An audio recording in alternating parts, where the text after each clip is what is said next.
Hello everyone. तो दोस्तों DBMS के एक और क्लास में आप सभी का हार्दिक अभिनंदन व स्वागत है। डेटाबेस मैनेजमेंट सिस्टम में इससे पहले वाली क्लास में हम लोगों ने एडवांटेज और डिसएडवांटेज के बारे में बातचीत किया था। उसके बाद आज हम लोग कुछ और इसमें कॉन्सेप्ट की बात करेंगे। आज की क्लास में हम लोग समझने वाले हैं डेटा इन्फॉर्मेशन और नॉलेज के बारे में। दोस्तों आप सभी को पता है कि जब भी हम बात करते हैं डेटा की तो एक चीज़ हमारे दिल और दिमाग में आता है और हम सुनते भी हैं। कई सारे बुक्स में अलग अलग रेफरेंस मटेरियल में आप देखते होंगे कि लिखा होता है data is a collection of distinct small unit of information. It can be use in a variety of forms like text, number, media, bytes etcetera. इन सारी चीज़ों को छोड़ के अगर हम बेसिकली अपने ओन लैंग्वेज में समझने की कोशिश करें तो डेटा का मतलब आप क्या समझ पा रहे हैं। डेटा कोई भी रॉ फैक्ट फिगर हो सकता है।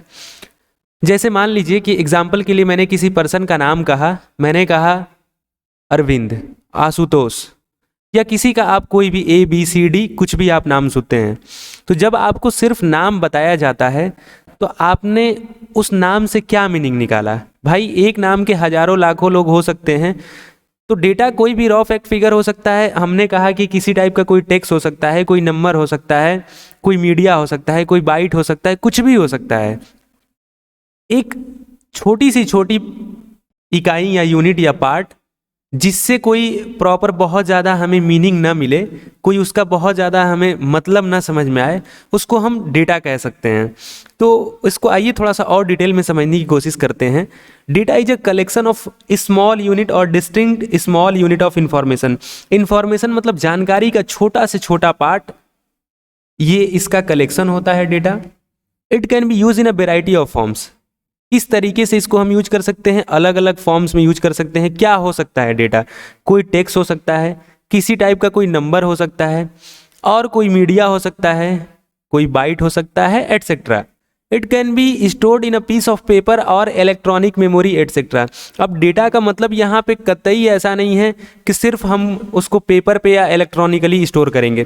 कहने का मतलब ये है कि डेटा हमारा किसी पेपर पे प्रिंट भी हुआ हो सकता है, कहीं क्लाउड स्टोरेज पे भी हम उसको रख सकते हैं, कहीं किसी मेमोरी में, किसी परमानेंट मेमोरी में या किसी टेम्पोररी मेमोरी में, कहीं भी हमारा डेटा हो सकता है। ऐसा बिल्कुल भी ज़रूरी नहीं है कि किसी एक फॉर्म में ही वो विजिबल हो। डेटा को स्टोर करने के बहुत सारे मीडियम हो सकते हैं। तो यहाँ पे वही लिखा हुआ है कि it can be stored in a piece of paper. किसी कागज़ के टुकड़े पे जब आप किसी इन्फॉर्मेशन को देखते हैं, कोई एग्ज़ाम का हम कह सकते हैं कि कुछ भी पेपर हो, एक मान लीजिए सिंगल सीट है, उसमें कुछ आपको डेटा लिखा हुआ है और जिसका आप मीनिंग निकालने में कैपेबल नहीं हो, एकदम समझ में नहीं यार, ऐसा लग रहा है कि कुछ अच्छी बातें लिखी हुई हैं लेकिन उसका एक प्रॉपर इन्फॉर्मेशन या मीनिंग नहीं निकल पा रहा है। Word data is originated from the word datum. जो डेटा वर्ड है वो किस वर्ड से ओरिजिनेट हुआ है? डेटम वर्ड से ओरिजिनेट हुआ है। That means single piece of information. अगर इसके मतलब की बात किया जाए तो इसका मतलब होता है single piece of information. Information का सबसे छोटी इकाई, सबसे छोटी यूनिट, या हम कह सकते हैं कि एक single piece of information. It is plural of word datum. जो डेटम है प्लूरल है इस वर्ड का। और अगर इसमें और नेक्स्ट स्टेप पे हम बात करें, इन कंप्यूटिंग, अगर कंप्यूटिंग की दुनिया में हम लोग बात करें, data is information that can be translated in a form for efficient movement and processing. Data क्या है? एक जानकारी है जिसको ट्रांसलेट किया जा सकता है एक ऐसे फॉर्म में जिससे हमारी मूवमेंट इफिशिएंट हो जाए और प्रोसेसिंग हमारी इफिशिएंट हो जाए। Data is interchangeable. डेटा को हम एक दूसरे से चेंज कर सकते हैं।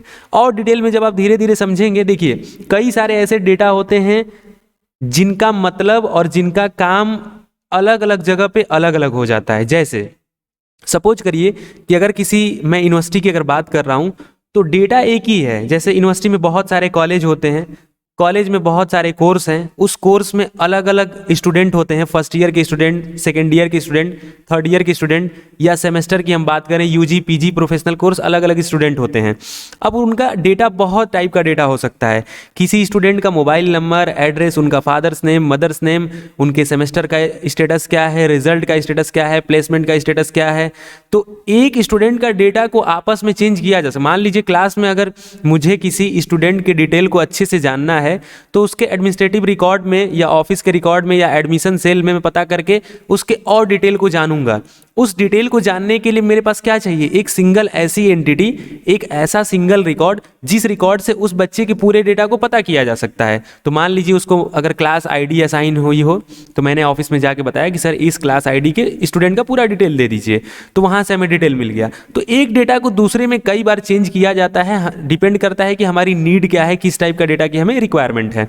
अब अगर नेक्स्ट स्टेप पे बात करें, data refers to basic fact and figure, जो एकदम बेसिक फैक्ट और फिगर होते हैं, कोई छोटा फैक्ट हो गया, कोई छोटा फिगर हो गया, it is generally raw information. अब हिंदी मीनिंग की अगर बात किया जाए रॉ, तो मतलब आप समझ पाते हैं कि जिसको प्रोसेस नहीं किया गया हो, और हिंदी लेवल पे अगर इसको समझे तो रॉ का मतलब कच्चा डेटा होता है। कच्चा डेटा का मतलब कि जिस पे किसी टाइप का कोई टास्क या प्रोसेसिंग परफॉर्म नहीं किया गया हो। That simply include basic number और टेक्स्ट, जिसमें क्या होते हैं, कुछ बेसिक नंबर होते हैं या कोई टेक्स्ट होते हैं। अब नेक्स्ट स्टेप पे हम लोग बात करेंगे इन्फॉर्मेशन की। तो आई होप कि आप डेटा क्या होता है समझ पाए हैं। डेटा का मतलब कोई नंबर हो सकता है, कोई टेक्स्ट हो सकता है, कोई ऑडियो फाइल हो सकती है, कोई वीडियो फाइल हो सकती है। कहने का मतलब ये है कि छोटी से छोटी इकाई इन्फॉर्मेशन का, जिससे देखिए कई बार ऐसा नहीं हम कह सकते हैं कि डेटा से बिल्कुल मीनिंग नहीं निकलता है, ये स्टेटमेंट 100% करेक्ट नहीं है। भाई डेटा है तो कुछ ना कुछ उसकी कैटेगरी, कुछ ना कुछ हमें समझ में आता है। अगर मान लीजिए कि अगर 10 डिजिट का कोई नंबर हमें देखने को मिल रहा है, तो उससे कहीं ना कहीं हमें ये समझ में आता है कि हो सकता है किसी का मोबाइल नंबर हो या कुछ और कोड हो, लेकिन एग्जैक्ट उसका इन्फॉर्मेशन और मीनिंग निकाल लेना हर डेटा में पॉसिबल नहीं होता है। लेकिन फिर भी एक डेटा के वे ऑफ प्रेजेंटेशन को, उसके साइज को देखने से कुछ बेसिक जानकारी हमें मिल जाती है, लेकिन वो फिर भी रॉ फैक्ट फिगर होता है, जिसको हम ये नहीं कह सकते हैं कि 100% जानकारी मिल सकता है। किसी किसी केस में कुछ आपसे इंफॉर्मेशन उसमें से आप एक्सपोर्ट इंपोर्ट कर भी सकते हैं, बट ये डिफाइंड नहीं होता है कि जो कोई अगर हम डेटा देख पा रहे हैं तो 100% सही है या गलत है। सपोज करिए कि मान लीजिए कि किसी गांव का आपको वोटर लिस्ट दे दिया गया और उसमें बहुत कम जानकारी है, बहुत सारे लोगों का आपको फोटो दिख रहा है, उनका मदर्स नेम दिख रहा है, तो आपने ये तो समझ लिया कि ये किसी वोटर लिस्ट के रिकॉर्ड का पूरा डेटा है, लेकिन आपके काम का है कि नहीं, आपके डिस्ट्रिक्ट, आपके क्षेत्र, आपके गाँव, आपके एरिया का, आपके पंचायत का वो रेलिवेंट डेटा है कि नहीं। ऐसे ही अगर बैंक की डेटा की बात किया जाए, मान लीजिए कुछ 2, 4, 6 या 10 रिकॉर्ड की आपको नेसेसिटी है, तो जो जिस टाइप का डेटा की रिक्वायरमेंट है वही डेटा चाहिए। दुनिया में करोड़ों लोगों का बैंक अकाउंट है, तो उन डेटा से हमें कोई मतलब नहीं है। तो हमारे काम का क्या है, हमें किस टाइप का डेटा चाहिए, उन सारी चीज़ों पे हम लोग बात करते हैं। अब देखिए उसी का एक अपडेटेड वर्जन या एक स्टेप आगे की हम बात करते हैं कि डेटा तो हमने समझ लिया कि कोई छोटा सा पार्ट हो सकता है, कोई अल्फ़ाबेट हो सकता है, कोई नंबर हो सकता है, किसी टाइप का कोई कॉन्टेक्स्ट हो सकता है। जैसे मान लीजिए कि मैंने कहा, अभी स्टूडेंट वाला मैंने एग्जाम्पल दिया कि किसी क्लास के बच्चे का मैंने नाम कहीं पे अगर ले लिया तो उससे आप नहीं समझ पाते हैं, लेकिन कुछ डेटा ऐसे भी होते हैं जिनका नाम लेने से ही बहुत सारी चीज़ें क्लियर हो जाता है। जैसे मान लीजिए कि मैंने कहा नीरज, अब क्लास में कहा कोई वैसा पर्सनालिटी नहीं है अगर, तो लोग समझेंगे कौन नीरज, कैसा नीरज, कहाँ का नीरज। लेकिन किसी ऐसे पर्सनालिटी की आप नाम की बात करें, जैसे मैंने कह दिया कि अगर अपने राष्ट्रपति की बात किया जाए द्रौपदी मुर्मू, तो आपने तुरंत एक आइडेंटिफाई किया कि नहीं ये हमारे प्रेसिडेंट की बातचीत हो रही है। ऐसे ही अगर अपने प्राइम मिनिस्टर की आप बात करिए तो श्री नरेंद्र मोदी, तो आपने एक परसेप्शन बनाया कि किसके बारे में बातचीत हो रही है, और हो सकता है कि उससे आपको बहुत सारी इंफॉर्मेशन भी मिल रही है। तो कौन सा डेटा को आप एग्जाम्पल के तौर पर ले रहे हैं, कहाँ किस डेटा का मतलब है। अगर किसी कॉमन पीपुल का नाम लिया जाता है तो हो सकता है कोई इन्फॉर्मेशन ना मिल पाए। अब मैंने वही कह दिया कि BCA फर्स्ट सेमेस्टर का या BCA सेकेंड सेमेस्टर का, इस प्रॉपर कॉलेज का, इस सेक्शन का अनुराग नाम का नाम, तो जब मैंने ऐसे बताया तो एक जानकारी मिल पाई। लेकिन सिर्फ एक छोटा से छोटा फैक्ट को आपने बता दिया, जैसे आपने कहा रेफ्रिजरेटर, तो किस टाइप का रेफ्रिजरेटर, किस रेंज का रेफ्रिजरेटर, कितना पावर वाला रेफ्रिजरेटर, हमारे काम का है कि नहीं। दुनिया में बहुत सारे रेफ्रिजरेटर हैं। मैंने कहा कंप्यूटर, तो कंप्यूटर कोई ऐसा छोटा टर्म नहीं है जिसको आपने एक वर्ड में डिफाइन कर दिया या हो गया। तो उसको डिटेल वे में जब उससे एक प्रॉपर जानकारी मिलती है तब उसे इंफॉर्मेशन की कैटेगरी में रखते हैं, अदरवाइज उसका छोटा से छोटा जो पार्ट होता है डेटा के ही कैटेगरी में आता है। नेक्स्ट हम बातचीत करने वाले हैं इंफॉर्मेशन पे। अब देखिए इंफॉर्मेशन का क्या मतलब है। इंफॉर्मेशन इज प्रोसेस्ड, इंफॉर्मेशन क्या होता है, प्रोसेस्ड होता है। मतलब कि अगर डेटा की ही हम लोग अगर प्रोसेसिंग कर देते हैं, उसको ऑर्गेनाइज कर देते हैं और स्ट्रक्चर मैनर में रख देते हैं। अब देखिए ऑर्गेनाइजेशन का मतलब ये है, ऑर्गेनाइज वे का मतलब ये है कि हर एक चीज को कीप करने का, स्टोर करने का, रिकॉर्ड करने का एक तरीका होता है। अगर आप अपने कंप्यूटर के हार्ड डिस्क या सेकेंडरी स्टोरेज के ही एग्जांपल से इसको अगर समझना चाहें तो सिंपल सा कॉन्सेप्ट है कि आपके मेमोरी में या मोबाइल फ़ोन में बहुत सारे टाइप के डेटा होते हैं, हज़ारों फोटो होते हैं, ऑडियो वीडियो, बहुत सारी फाइल, डॉक्यूमेंट की फाइल होती हैं। सपोज करिए कि आपने 2000 डॉक्यूमेंट को रखा है और वहाँ पे सर्च करने जैसा कोई कॉन्सेप्ट नहीं है। सपोज कर लीजिए, हालांकि आजकल हर डिवाइस में सर्च का कॉन्सेप्ट है, लेकिन सर्चिंग में भी अगर आप चाहते हैं कि आपका डॉक्यूमेंट जल्दी अगर सर्च हो तो जब उसको स्ट्रक्चर और लॉजिकल और ऑर्गेनाइज वे में जब तक आप नहीं रखेंगे तब तक आप डेटा पे टास्क इजीली परफॉर्म नहीं कर सकते हैं। जब प्रोसेसिंग हम डेटा पे कर देते हैं तो डेटा हमारे काम का हो जाता है, रेलेवेंट हो जाता है, उसको पढ़ने और देखने से ही जानकारी मिलती है। जैसे मान लीजिए कि मैंने अपने डॉक्यूमेंट का एक कोई फाइल बनाया है, तो सपोज करिए कि अपने हार्ड डिस्क में या अपने एसएसडी में मैंने एक फोल्डर बनाया अपने नाम के नाम से, उसमें लिखा माई डॉक्यूमेंट। माई डॉक्यूमेंट के बाद मैंने एक फोल्डर बना दिया एजुकेशनल डॉक्यूमेंट। मैंने एक फोल्डर बना दिया कि हमारा जो आधार कार्ड से रिलेटेड, पैन कार्ड से रिलेटेड, इस टाइप के नेसेसरी डॉक्यूमेंट हैं, जितने मैंने एप्लीकेशन फॉर्म फिल किए हैं उसका डिटेल, एडमिट कार्ड का डिटेल, और कुछ नेसेसरी अगर होम से रिलेटेड डॉक्यूमेंट है, electricity bill document, bank account document. तो अगर प्रॉपर वे में सारी चीज़ों को अच्छे से आप रखे रहेंगे तो जब ढूंढना होगा, मान लीजिए कि आप 12th पास आउट हुए, बीबीए या बीसीए कोई भी आपने कोर्स स्टार्ट किया, अब बहुत सारे एग्जामिनेशन के question paper, assignment, lab file, बहुत सारे पीपीटी और बहुत सारे प्रेजेंटेशन का डिटेल मतलब आपने अपने पूरे कंप्यूटर में स्टोर किया है। जब इस टाइप के डिटेल को आपने स्टोर किया है तो अगर एक ही फाइल या फोल्डर में सारे डिटेल को रख देंगे और उसका रीनेम भी ठीक ठाक नहीं रहेगा, सोचिए ढूंढने में कितना प्रॉब्लम होगा। लेकिन वही अगर डेट वाइज ऑर्गेनाइज वे में कैटेगरी वाइज अगर हम रख देंगे कि इस कैटेगरी का कल्चरल एक्टिविटी से रिलेटेड जो सर्टिफिकेट हैं यहाँ पे हैं, हमारे इंटर्नशिप से रिलेटेड जो डिटेल हैं यहाँ पे हैं, हमारे मार्कशीट या सर्टिफिकेट से रिलेटेड जो डिटेल हैं इस फोल्डर में रखा गया है, तो इससे हमारा डेटा क्या होता है, एक ऑर्गेनाइज होता है जिससे कोई जानकारी मिलती है। इसीलिए हम यहाँ पे बातचीत करें, information is process, organize and structure data होता है। It provide context for data and enable decision making. देखिए बहुत बड़ी लाइन का मतलब है इसका, एनेबल डिसीजन मेकिंग। क्या मतलब है डिसीजन मेकिंग का? देखिए डिसीजन मेकिंग का मतलब कि डिसीजन लेने की क्षमता, डिसीजन हम ले पा रहे हैं कि नहीं। तो जब तक किसी डेटा से प्रॉपर अगर जानकारी नहीं मिलती है, हमें अगर उसकी क्लियरिटी नहीं रहेगी, तब तक हम किसी भी पोजीशन पे डिसीजन लेने में कैपेबल नहीं रहेंगे। जब मुझे पता ही नहीं है कि डेटा किस कैटेगरी से बिलोंग कर रहा है, किस स्टूडेंट का डेटा है, प्रॉपर डेटा है कि नहीं, फिर मैं कैसे किसी टाइप का कोई डिसीजन दे सकता हूँ कि ये स्टेटमेंट करेक्ट है, गलत है, या इस पर ये एक्शन लेना चाहिए, नहीं लेना चाहिए।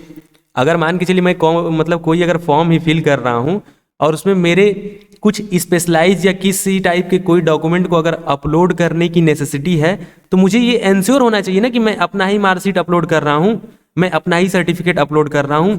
तो जब तक डेटा की अगर हम कह सकते हैं कि प्रोसेसिंग ना हो, ऑर्गेनाइज ना हो, स्ट्रक्चर ना हो, लॉजिकल वे में ना हो, जिससे कुछ मीनिंग निकल रहा हो, जिससे हम समझ पा रहे हैं कि एक्चुअली ये डेटा है क्या, तब तक हम कोई डिसीजन नहीं ले सकते हैं। Information is considered more reliable then data. सामान्य सी बात है कि इंफॉर्मेशन को मोर रिलायबल कंसीडर किया जाता है क्योंकि डेटा से हम उतना मीनिंग नहीं निकाल पाते हैं। It help the researcher to conduct a proper analysis. अब रिसर्चर की बात आती है तो बहुत सारे टाइप के रिसर्चर होते हैं। जनरली अगर पोस्ट ग्रेजुएशन की बात किया जाए तो उसके बाद जो लोग पीएचडी करते हैं, रिसर्च स्कॉलर होते हैं, वो भी रिसर्च करते हैं। ऐसे कॉमन पीपुल भी बहुत सारे रिसर्च करते हैं। तो अलग अलग फील्ड में अलग अलग लोग अलग अलग टाइप की रिसर्च की बात करते हैं, थेसिस लिखते हैं अपना। कोई बहुत सारे लोग होते हैं जो अगर इंटरनेशनल कॉन्फ्रेंस पे कोई अगर पेपर को पब्लिश करना चाहते हैं, कोई प्रेजेंटेशन देना चाहते हैं कहीं, तो बहुत सारे टाइप के रिसर्च किए जाते हैं। तो अगर इंफॉर्मेशन हमारे पास होती है, जानकारी होती है, तो रिसर्चर को भी एक प्रॉपर एनालिसिस करने में हेल्प मिलती है। Provide knowledge and understanding. अब देखिए अगर हमारे पास जानकारी सही होगी तो सामान्य सी बात है कि इससे हमें ज्ञान भी होगा, नॉलेज बढ़ेगा और अंडरस्टैंडिंग बिल्ड होगी। जैसे मान लीजिए कि जो आप सब्जेक्ट को पढ़ रहे हैं, अगर इसमें करेक्ट इन्फॉर्मेशन और जानकारी को नहीं दी जाती तो इस सब्जेक्ट पे आपका कमांड ही नहीं बन पाएगा और नॉलेज ही नहीं आपका अच्छा हो पाएगा, अंडरस्टैंडिंग ही डेवलप नहीं होगी। छोटे छोटे पार्ट को मैंने बस लिख दिया किसी एक छोटे कॉलम में, एक छोटे रिकॉर्ड में, और आपको ऐसे सामान्य सी बातें में समझा दिया गया। तो अंडरस्टैंडिंग और नॉलेज दोनों बहुत ज़्यादा रिक्वायर्ड है और इस केस में हमें इन सारी चीज़ों पे बहुत ज़्यादा ध्यान देने की रिक्वायरमेंट होती है। Help answer question and make decision. क्या है इसका मतलब? कि अगर हमारे पास प्रॉपर इंफॉर्मेशन होती है तो हम जवाब दे सकते हैं, क्वेश्चन कर सकते हैं और उसके बेसिस पे फिर डिसीजन ले सकते हैं। Information is a group of data that collectively carries a logical meaning. एक ऐसा ग्रुप ऑफ डेटा है इंफॉर्मेशन जो कि एक लॉजिकल मीनिंग कैरी करता है। हर किसी इंफॉर्मेशन को, कोई भी अगर फैक्ट फिगर को, अगर जिसमें कोई जानकारी मिल रही है उसको अगर आप पढ़ते हैं तो उससे हमारे पास क्या होता है, एक लॉजिकल मीनिंग निकलती है। Information depend on data. सामान्य सी बात है कि जब तक हमारे पास कोई डेटा ही नहीं रहेगा, अगर उसका छोटा यूनिट के बारे में ही हमें नहीं पता रहेगा तो इन्फॉर्मेशन की बात कहाँ से करेंगे। तो डेटा को ही अगर हम ऑर्गेनाइज कर देते हैं, प्रोसेस कर देते हैं, जब उसकी प्रोसेसिंग कर देते हैं तो एक इन्फॉर्मेशन बन जाता है। तो ये लाइन का मतलब है कि जो इन्फॉर्मेशन होता है डायरेक्टली इनडायरेक्टली मोर और लेस कहीं ना कहीं हमारे डेटा पे डिपेंडेंट होता है। तो आई होप कि इन्फॉर्मेशन क्या होता है, जानकारी क्या होता है, आप अच्छे से समझ पाए होंगे। फिर नेक्स्ट हम बात करते हैं नॉलेज की। तो ये एक आप इमेज देख पा रहे हैं कि जिसको एक या दो लाइन में बताया गया है, कंपैरिजन चार्ट भी कह सकते हैं। Data is raw unorganize fact that need to be process, जिसको प्रोसेस करने की रिक्वायरमेंट होती है। Data can be something simple and seemingly random, ये सिंपल होता है, रैंडम होता है, and useless until it is organize, जब तक इसको ऑर्गेनाइज आप नहीं करेंगे तब तक बहुत ज़्यादा कोई काम का नहीं होता है। इन्फॉर्मेशन की अगर बात करें, व्हेन डेटा इज प्रोसेस, जब हम डेटा को प्रोसेस कर देते हैं, ऑर्गेनाइज कर देते हैं, स्ट्रक्चर कर देते हैं, प्रेजेंट करने के फॉर्म में रख देते हैं किसी गिवन कॉन्टेक्स्ट में, किसी अगर जिस भी टाइप में आपको जहां इंफॉर्मेशन को अगर यूज करने की रिक्वायरमेंट है उसके हिसाब से अगर आप उसे प्रेजेंटेबल बना देते हैं तो हमारे ये काम का बन जाता है। इसीलिए लिखा हुआ है so as to make it useful it is called information, जिसको हम जानकारी कहते हैं। अब नेक्स्ट हमारे पास है नॉलेज। देखिए, डेटा की हम लोगों ने बात किया, इंफॉर्मेशन की बात किया, नेक्स्ट हमारे पास नॉलेज की बात है। डेटा को बहुत अच्छे से हम लोगों ने समझा, इंफॉर्मेशन जानकारी। अब नॉलेज ज्ञान क्या है, इंफॉर्मेशन से भी एक लेवल ऊपर की बात यहाँ पे हो रही है। आइए समझते हैं कि नॉलेज का मतलब क्या है। तो देखिए, जब इंफॉर्मेशन में ही हमारा खुद का एक्सपीरियंस, हमारी खुद का परसेप्शन, हमारे खुद की प्रोबेबिलिटी, बहुत सारे रिसर्च का एनालिसिस, ये सारी चीज़ों को जब आप कंबाइन कर देते हैं तो ज्ञान या नॉलेज का फॉर्म वो बनता है। कैसे, आइए देखते हैं। Knowledge is the acquaintance and awareness of anything. किसी भी चीज का जागरूकता या अवेयरनेस की हम बात कर रहे हैं, अवेकनिंग की बात कर रहे हैं, जिसको लर्न किया गया हो, परसेप्ट किया गया हो, परसीव किया गया हो या डिस्कवर किया गया हो, जिसका खोज किया गया हो। Such as a person location, किसी पर्सन की लोकेशन, कोई इवेंट, कोई कॉन्सेप्ट का कोई प्रॉब्लम, कोई मेथड या कुछ भी और हो सकता है। It is the condition of understanding anything with the consciousness as a result of conceptual comprehension. देखिए, अगर किसी चीज को हम बहुत डीप में अंडरस्टैंड करते हैं, उस पर अपनी एक समझ बनाते हैं चेतना के साथ, कॉन्शियस माइंड के साथ, as a result of the conceptual comprehension, पूरे कंसेप्चुअल क्लियरिटी के साथ, कि जिसको हम कहीं डिलीवर कर पाएं, किसी को समझा पाएं, रिसर्च कर पाएं, अपने एक्सपीरियंस को जोड़ पाएं। देखिए, इंफॉर्मेशन से बहुत बड़ी चीज है नॉलेज। किसी चीज को समझना, किसी चीज को याद करना और किसी चीज को किसी और के सामने प्रेजेंट करना, उसको समझाना, दोनों में जमीन आसमान का अंतर होता है। जब किसी चीज पे हमें बहुत ज्यादा कमांड हो जाता है, कॉन्सेप्चुअली उसके कॉम्प्रिहेंसिव मैनर में, हॉलिस्टिक मैनर में जब चीज़ों को समझ जाते हैं, बहुत सारे प्रैक्टिस और रिसर्च और अपने एक्सपीरियंस को जब ऐड कर देते हैं तो वही इन्फॉर्मेशन हमारे लिए नॉलेज बन जाती है। हम कहते हैं कि डेटा स्ट्रक्चर के ये बहुत अच्छे प्रोफेसर हैं, ये बहुत अच्छे सी लैंग्वेज के प्रोफेसर हैं, ये डीबीएमएस के बहुत अच्छे जानकार हैं। तो कैसे कहते हैं? सब्जेक्ट तो वही है, लेकिन बार बार उन्होंने उस पर प्रैक्टिस किया है, रिसर्च किया है, डीपली उसको पढ़ा है, समझा है, एक अंडरस्टैंडिंग डेवलप की है, जिसके वजह से हम कहते हैं कि उनका इस सब्जेक्ट में कमांड है या नॉलेज है। Knowledge is having a firm theoretical और प्रैक्टिकल ग्रास्प ऑफ समथिंग। किसी भी चीज का अगर थ्योरेटिकल और प्रैक्टिकल अप्रोच में हम नॉलेज को जब ग्रास्प करते हैं, अपने अंदर हम कह सकते हैं कि डाइजेस्ट करते हैं, and being able to use it for a certain purpose. देखिए, हम सभी को पता है कि आपके पास ज्ञान कितना भी हो, लेकिन अगर उसको सही जगह पे आप डिलीवर नहीं कर पाते हैं, यूज नहीं कर पाते हैं, उस ज्ञान का कोई मतलब नहीं है। जैसे आप लाख अच्छे से क्लास किए हैं, प्रैक्टिस किए हैं, अपने नोट्स को पढ़े हैं, मॉक टेस्ट लगाए हैं, लेकिन एग्जाम में अगर आप परफॉर्म ही ना कर पाएं, अपने वाइवा में उसका जवाब न दे पाएं, इंटरव्यू बोर्ड में अगर बता ना पाएं, मेरे पास हजारों कॉन्सेप्ट की जानकारी मेरे दिमाग में बैठी हुई हो और जब मैं क्लास में जाऊं उसको एक्सप्लेन ही ना कर पाऊं, कोई मतलब नहीं है। तो कहने का मतलब है कि उसको कहीं पे भी किसी स्पेसिफिक पर्पज के लिए हम यूज कर पाएँ, किसी को शेयर कर पाएँ, डिलीवर कर पाएँ, एग्जीक्यूट कर पाएँ, इम्प्लीमेंट कर पाएँ। नॉलेज गोज बियॉन्ड इंफॉर्मेशन, जो नॉलेज होता है इंफॉर्मेशन की बियॉन्ड की बातें हैं। इट इन्वॉल्व इंटरप्रेटिंग इंफॉर्मेशन, हम इंफॉर्मेशन कहते हैं ना कि read between the lines, line के बीच में जाके डीपली चीज़ों को अंडरस्टैंड करना। कहा जाता है कि जब अच्छी किताब को आप पढ़ते हैं और जितनी बार पढ़ते हैं उतने बार कुछ ना कुछ नया निकल के आता है, वो बातें यहाँ पे है। To gain a deeper understanding, गहराई के साथ समझ बनानी। मेकिंग प्रिडिक्शन, हम प्रिडिक्ट करते हैं। अब देखिए प्रिडिक्शन की जब बात होती है तो प्रिडिक्शन गलत भी हो सकता है, सही भी हो सकता है। जैसे मैंने कहा, अगर 50 स्टूडेंट मेरे सामने बैठे हुए हैं, मैंने कहा कि ये स्टूडेंट पढ़ने में बहुत ज़्यादा अच्छा है, हो सकता है कि अच्छा भी हो, नहीं भी हो। मैंने जितना समझ पाया, मैंने जितना प्रिडिक्ट कर पाया, उसके हिसाब से मैंने अपना प्रिडिक्शन बना लिया। मैंने कहा कि आने वाला समय बहुत अच्छा होगा, आने वाला साल बहुत अच्छा होगा इनके लिए। अब जरूरी नहीं है कि अच्छा होगा या खराब होगा, हमारा खुद का मानना है, सोचना है, परसेप्शन है। परसेप्शन कभी भी 100% सही नहीं होता है, हो भी सकता है, गलत भी हो सकता है।